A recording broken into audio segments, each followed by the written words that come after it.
Hi everyone, kuna tare da Arewa Movie Hype. Shin kun san da cewar auta MG Boy ya saki sabon album nashi mai suna Bayana? Album ne wanda ya kunshi waƙoƙi guda tara, kuma wanda in ka tsaya ka saurare za ka limantu, za ka nishaɗantu.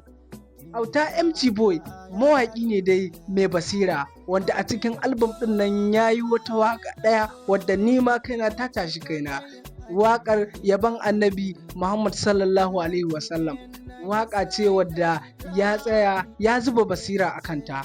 Album ɗin yana nan kan YouTube channel nashi mai suna auta MG Boy. Ya saka ranar 7 ga watan 5 na wannan shekarar da muke ciki 2026.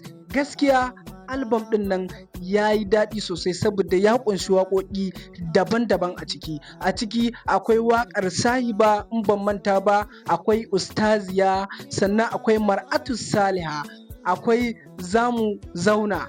Kai gaskiya auta MG duniya ne, sai ka je ka saurari waƙar da ya yi cikin album ɗin nan, ko kuma in ce waƙoƙin da ya cikin album ɗin nan za su rikitar da kai. Gaskiya ya kamata a jajanta mu auta MG Boy. Za ku iya zuwa ku saurari album ɗin akan all music streaming platform. Ku ci gaba da bibiyan mu ta shafukan mu Arewa Movie Hype, Arewa Musical Hype. Mun gode. Ba dan ke ba, yawa ce zan ba kaina. Kauna ta yi kamar ta kashe, kika kare rike. Na yi kamar arsa, ya ce sanadi da tsayani. Ban yi zaton komai ba, soyayya kika jani.